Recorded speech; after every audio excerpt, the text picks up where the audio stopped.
Owais لیاس advocate لا society Pakistan آج آپ سے مخاطب ہوں۔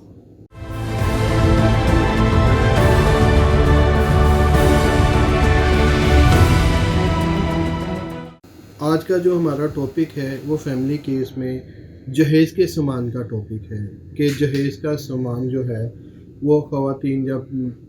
ناراضگی ہو جاتی ہے، علیحدگی ہو جاتی ہے یا طلاق ہو جاتی ہے تو خواتین کے پاس جو قانون نے ان کو دیا ہوا ہے وہ اس میں یہ ہے کہ وہ خرچہ مانگ سکتی ہیں، جہیز کا سامان مانگ سکتی ہیں، کوئی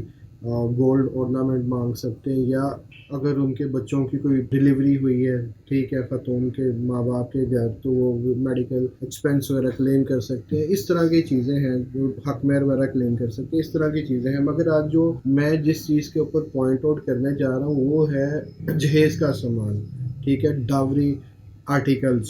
جہیز کا سامان، ٹھیک ہے۔ جب بھی لڑائی ہوتی ہے جہیز کے سامان کا کیس ہو جاتا ہے، ٹھیک ہے۔ اب جہیز کے سامان کا کیس ہوتا ہے، ٹھیک ہے، جس میں ایک لمبی لسٹ لگی ہوتی ہے کہ واشنگ مشین دی، اے سی، کولر، کار، یہ وہ اتنا کچھ دے دیا، ٹھیک ہے، حالانکہ وہ دیا نہیں ہوتا، وہ ایک کچھ اس میں سے دیا ہوتا ہے یا زیادہ تر دیا ہوتا ہے، کافی چیزیں اس میں سے غلط ہوتی ہیں، ٹھیک ہے۔ تو جب اس طرح کا کوئی کیس فائل ہوتا ہے تو ڈیفینیٹلی جو آپ کا خاوند ہے یا خاوند ہے، کیونکہ یہ لازمی نہیں ہے کہ جہیز کا سامان جو ہے وہ طلاق کے بعد ہی آپ فائل کر سکتے ہیں، وہ آپ کا رشتہ بھر ختم نہیں ہوا تو اس ٹائم بھی آپ جہیز کا سامان آپ کر سکتے ہیں۔ تو اس ٹائم خاوند کو چاہیے کہ جب وہ کورٹ میں اپیئر ہو تو اس کا جواب دینا ہوتا ہے، جس کو ہم ریٹن اسٹیٹمنٹ کہتے ہیں یا اپنی لینگویج میں ہم جواب دعویٰ کہتے ہیں۔ جواب دعوے کے ساتھ خاوند کو چاہیے کہ پوری لسٹ اپنی بھی بنائے جس میں جو لڑکی کا جہیز کا سامان اس کے گھر پڑا ہوا ہے۔ یہ ویسے ہوتا نہیں ہے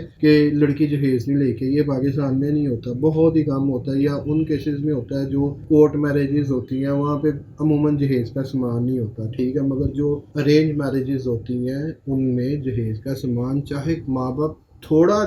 دیتے ضرور ہے، صرف لڑکا یا خاون انکاری کا ہو جائے کورٹ میں جی کہ یہ تو دیا ہی نہیں، انہوں نے بالکل نہیں دیا، وہ بھی بات ہے کورٹ قابل قبول نہیں کرتی، وہ کہتی کچھ تو دیا ہوگا۔ تو خاون کو بھی چاہیے کہ جو اس کے گھر پڑا ہوا ہے اس کی مکمل تفصیل اپنی ریٹن سٹیٹمنٹ میں بھی دے کہ یہ جہیز کا سامان ہے، یہ سامان ہمارا اس کے پاس پڑا ہوا ہے اور یہ ہم واپس کرنے کو تیار ہیں۔ اب جو اصل بات ہے ہمارے معاشرے میں کیا ہے، ہمارے معاشرے میں جس وقت بیٹا یا بیٹی کا نکاح کر رہے ہوتے ہیں اس وقت دو خاندان کا آپس میں تعلق جڑ رہا ہوتا ہے، دو خاندان کا، ٹھیک ہے۔ جب وہ تعلق جڑ رہا ہوتا ہے ان کو آپس میں پھر اتنی ان میں ہو جاتی ہے کہ وہ ایک دوسرے کو شرم کے مارے وہ کہتے ہی نہیں ہے کہ جناب کچھ لکھ لیں، کچھ ہو جائے، ایون حق مہر تک وہ کہتے جی جو آپ کی مرضی آپ لکھ لیں۔ اب میں یہ کہتا ہوں کہ بعد میں کوئی پتہ نہیں ہوتی شادی بعد میں چلتی ہے کہ نہیں چلتی، نکاح کے ٹائم ماں باپ کا فرض ہے، لڑکی کا اور لڑکے والوں کا، یہ دونوں کا فرض ہے، اس میں شرمانے کی کوئی بات نہیں ہے کہ جناب ایک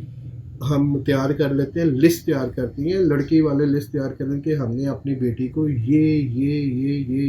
جہیز کا سامان دیا ہے، اس کے اوپر لڑکے کے گھر والے یا لڑکا خود سائن کرے، دو گواہوں کے سائن کروائے، وہ کاپی ایک اپنے پاس رکھے، ایک لڑکی والوں کو پاس دے۔ اس طرح کا اگر مسئلہ ہو نہ تو کوئی نہ کوئی کل کو اگر کوئی لیگل میٹر یا فیملی سوٹ آتا ہے جہیز کے سامان کے متعلق، لڑکی والے بھی جھوٹ نہیں پھر فائل کر سکتے کیس، اگر وہ کریں گے کہ لڑکے والے وہی ان کی جو لسٹ ہے جو موقع کے اوپر بنائی گئی ہے وہ لسٹ لے آئیں گے، وہ ساتھ وہ لگا دیں گے۔ یہ کرنا انتہائی ضروری ہے، اس میں کوئی شرمانے والی بات نہیں ہے کہ جناب ہم بیٹی کی شادی کر رہے، وہ کیا سوچیں گے کہ ہم ان سے جہیز کے سامان کی لسٹ کے اوپر سائن کروا دیں گے، وہ لڑکے والے کہیں گے جی آپ لسٹ لے کے، ایسی کوئی شرمانے والی بات نہیں۔ بعد میں آپ نے اگر کسی کا کوئی مسئلہ بنتا ہے، ٹھیک ہے، اگر کورٹوں میں آنا، بعد میں اللہ نہ کرے، میں نہیں چاہتا کہ یہ فیملی والے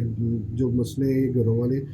گھر بستے اچھے لگتے ہیں، اجڑتے اچھے نہیں لگتے، بستے اچھے لگتے ہیں، مگر پھر بھی کسی کو کوئی پتہ نہیں کون سی شادی چلتی ہے کون سی نہیں چلتی۔ تو نکاح کے ٹائم ضروری ہے کہ آپ جہیز کے سامان کی لسٹ تیار کریں، مکمل لسٹ تیار کریں، لڑکے والے بھی سائن کریں، لڑکی والے بھی سائن کریں، ان کے بھی طرف سے گواہ ہوں، ان کی بھی طرف سے گواہ ہوں، ایک کاپی ان کو جائیں، ایک کاپی وہ خود رکھیں، کل کو کوئی کانفلکٹ نہ ہو۔ ایک اور بات میں ایڈ کرتا جاتا ہوں، اگر لڑکی والے جہیز کا سامان جو ہے وہ لڑکی اگر زیادہ بتاتی ہے، ویسے ہمارے ادھر یہی ہوتا ہے، اگر 2 لاکھ کا جہیز کا سامان ہے 10 لاکھ کا لکھ دیا ہے، اگر 10 لاکھ کا تو 1 کروڑ کا لکھ دیا ہے جی۔ ہمیشہ